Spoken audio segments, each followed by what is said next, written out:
In a world where players immerse themselves in Etherworld, a popular dating simulator, characters range in difficulty from easy and efficient to challenging and inefficient. Among these, one character is universally avoided, Bayek Yuseol, infamous for his complete lack of magical abilities in a game set in a magical world. A challenge, right? Keep that in mind.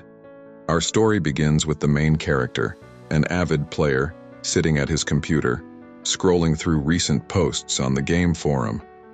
He expects news of a new update due to the flurry of activity. However, the forum is abuzz with discussions about a dark demon dragon that is easily defeating players. Some believe it must be a bug. The main character is shocked. How could there be a boss in a dating sim? He continues reading until he stumbles upon a post from a famous ranker, declaring the boss unbeatable due to its near-perfect magic resistance and powerful magic absorption abilities. Players' characters are being deleted, and the main character starts to think it must be a glitch. However, he recalls the game's lore about a cult-like organization called Dark Demonic Humans, whose goal is to aid another world, Persona, in taking over. They must have summoned the Dark Demon Dragon. He realizes that 90% of the continent has already been taken over. Up to this point, he had only focused on player versus player PvP, and not the storyline arcs. But now the story seems completely messed up. Accepting that he can't avoid the monster, the main character launches the game as Bayek Yuseol. Despite having no magical abilities, Bayek Yuseol has mastered the blink spell, a skill that allows him to teleport randomly. This skill is dangerous, as uncontrolled distances can be fatal, and it comes with a cooldown and high mana cost. However, Bayek Yuseol can control the direction and distance perfectly, and it doesn't cost him mana since he has none. No mana, no problem, right? Using Blink, Bayek Yuseol slashes the dragon repeatedly until he defeats it. He receives a notification. He has slain the 13th moon of the Black Knight.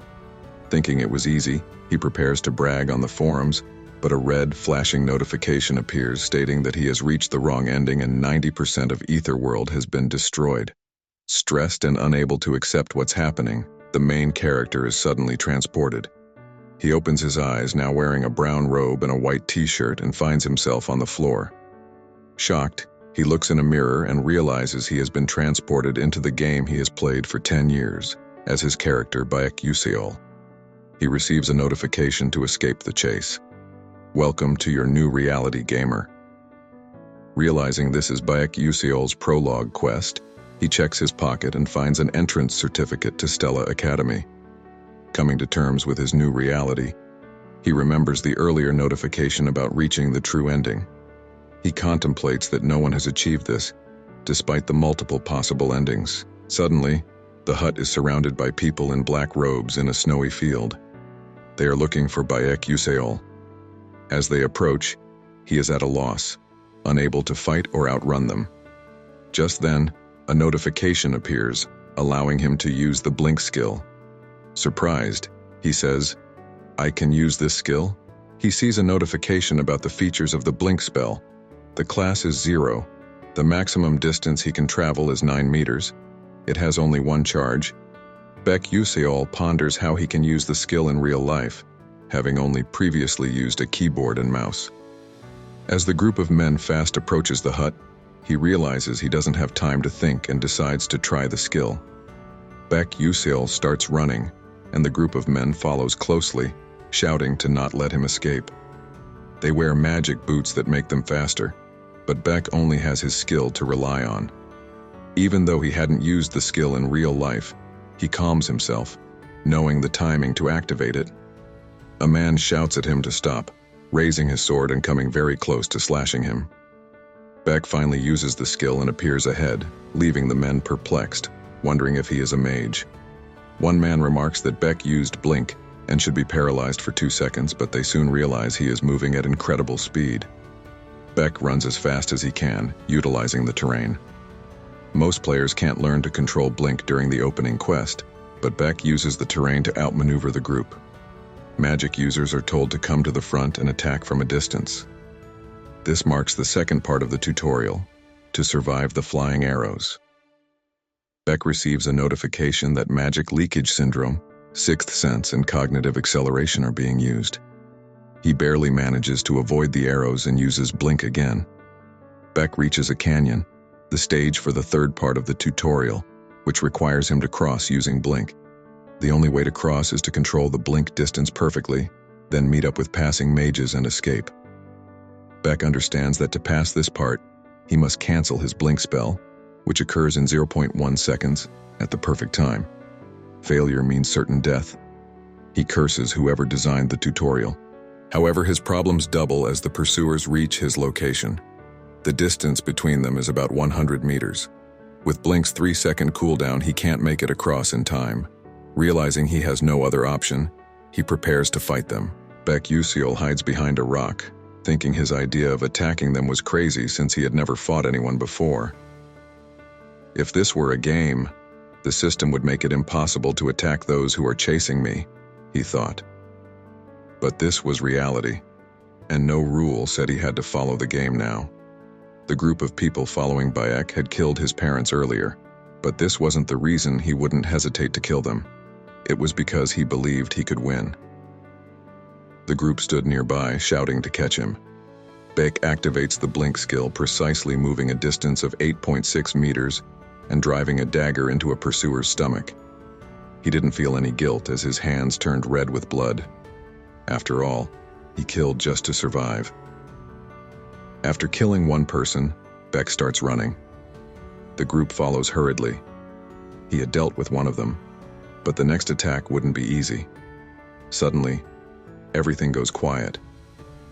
Realizing something is wrong, Beck looks at the mountain slope where the group is. They are chanting a spell. A fireball approaches him quickly. In a millisecond, just before the attack reaches him, Beck uses blink. The group assumes he is dead, but in an instant, Beck appears in midair and strikes another pursuer in the stomach, shocking the remaining group members. On top of the mountain, only 2 people remain. Beck needs to hurry before the others catch up. One of the men, with a scar on his face, says, "He's pretty quick for a mage." Beck knows he can't keep dodging their attacks, especially at close range. He needs to end this quickly. The scar-faced man realizes Beck only has blink and a dagger, so he adopts a defensive stance and uses his ice wave skill. Beck runs towards him, using blink, and slashes the other man, horrifying the scar-faced man. The scar-faced man had thought Beck was a coward who only knew how to run and perform sneak attacks. But now, Beck responds, "Thank you for helping me improve." Taking Beck seriously, the scar-faced man prepares to attack. Beck throws his spear at the man, who thinks Beck is trying to lure him into defending his front and then strike from the side. Expecting the side attack, the man turns towards his side, expecting Beck to be there. However, Beck blinks to his front, slashing him in the front. A notification appears. Escape successful. Beck Useol fell to the ground after killing the 2 men. A notification appeared on the screen, stating that he had obtained a reward for uniquely developing the Story Constellation project. Useol picked up the dagger on the floor.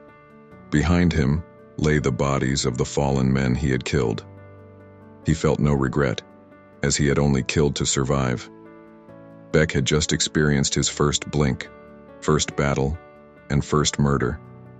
He got up to leave but turned back to the bodies. Despite the bitter aftertaste, he had to think realistically. He picked up a pouch from one of the bodies, containing around 2 million credits, which was better than nothing. The real problem now was crossing the cliff. Suddenly, he heard a noise from the opposite side. It was the group of mages he was originally supposed to meet. They called out, asking if he could cross. Beck responded affirmatively and asked them to wait. One of the mages remarked that crossing the cliff required being a third-class knight, and such a young kid couldn't realistically do that. However, Bayek was already using his blink spell to move across the boulders. The mages speculated he might be using a jumping skill, but a girl with blue hair wearing a dark robe insisted it was blink. The other mages questioned her, pointing out that controlling the direction and distance with the blink skill was supposed to be impossible. Bayek reached the middle of the canyon when 2 mages appeared behind him and shot a magic spell at him. He used his skill to dodge, but with a cooldown of 3 seconds, dodging all the magic blasts was impossible. He needed to find the next floating stone to use as a foothold. Just then a dark spell was cast towards him, clipping his hair as he ducked. He was about to fall, with all the floating stones too far away. Still, he used blink and barely caught one of the stones.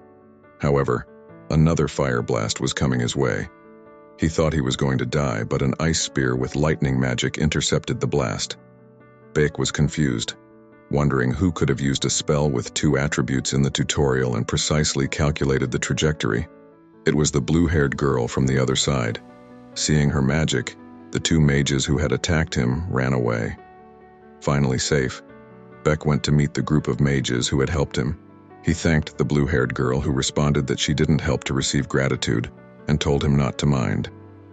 Baek thought she had the prettiest voice he had ever heard, but seemed difficult to approach. The group of people that had tried to kill him weren't just regular bandits. They were carrying out activities for the Dark Demon cult. But Baek was relieved, knowing he had entered the area of the mages, and those demonic humans could not pursue him any longer. After a few minutes, he received another notification, instructing him to enroll in Stella Academy, which was the basis of the second episode. Baek Yuseol traveled with the mages in a horse carriage, lost in thought.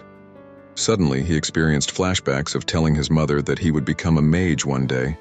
His mother had replied, "I believe you will."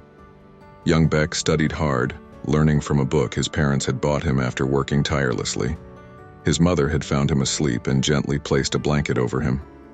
The memory shifted to a scene where Baek and his mother were talking to a doctor. The doctor informed them that Baek had magic leakage syndrome. Little Baek couldn't accept this devastating news. Awakening from the flashback, Baek questioned whether those memories were his or the game's Baek Yuseol. It was now morning, and a mage informed him that they would soon be arriving in Lezoicha, the satellite city of Arcanium. Tired from their travels, everyone took a short rest outside the carriage. Baek tried to talk to the blue-haired girl, but she scoffed and walked away. He thought to himself how glad he was that the game's timeline was closer to modern times rather than the Middle Ages. Magic existed in Ether World, but in safe cities, trains, flying ships, and warp holes were all set up. They were heading to Lezoicha to catch a flying ship. The real second episode of the game began in Arcanium, known as the City of Magic. Renowned magic towers, mage knight orders, and 5 prestigious academies were located in Arcanium. The most powerful and elite academy was Stella Academy, full of geniuses and nobles from around the world. Baek was still confused about how he got admitted to such a school. Baek opened his system to check his skills. Baek thought that if it weren't for Sixth Sense, he would have been dead by now. His cursed physique, which prevented him from accumulating mana, was called Magic Leakage Syndrome. This inherent curse allowed him to detect mana around him with his Sixth Sense and sense any attacks coming towards him, even if he wasn't looking in that direction. Detection acceleration allowed him to sense threats as if time had slowed down, crucial since he couldn't use mana. However, using Sixth Sense drained a lot of mind power, with significant consequences after usage. He then looked at his stats. Baek thought these weren't bad starting stats. The original Baek had low sensitivity, but the character had taken on the player's attributes after 10 years of gameplay. In Ether World, there wasn't just one level, but one for each stat. Skills were in form levels and stats in stars. The maximum stat level was 9 stars, but it was essentially impossible to reach. The highest the main character could go after playing for 10 years was 8 stars in both stamina and sensitivity. Baek decided to invest in sensitivity to boost his sixth sense and reaction speed. Flexibility and stamina could be increased through other means. The problem now was magic leakage syndrome. If he didn't train, he wouldn't survive for long. He needed to upgrade to the Secrets of Nature physique as soon as possible. The way to reinforce the magic leakage syndrome was within Stella Academy. That meant he had no choice but to go to Stella if he wanted to stop the end of the world and treat his syndrome. He sighed, wishing for something to help him out. Everyone got ready to board the carriage again. They fast-forwarded to a flying ship headed to Arcanium. The ship had classy, elegant furniture. Some kids made fun of Baek Yuseol, calling him a country bumpkin and mocking his rugged clothes. They said Stella Academy shouldn't allow peasants in that it was supposed to be for the upper class only. Contrary to them, Beck just sighed and walked away, angering a pink-haired boy who couldn't believe he had just sighed at them and left. Before the boy could do anything, a beautiful white-haired princess passed by, ignoring everyone and heading to her seat.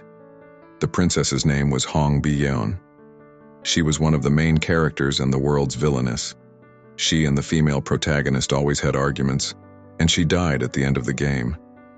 No matter what route was taken, she would either be murdered, bullied into leaving the academy, or suffer something shameful and disappear from public life.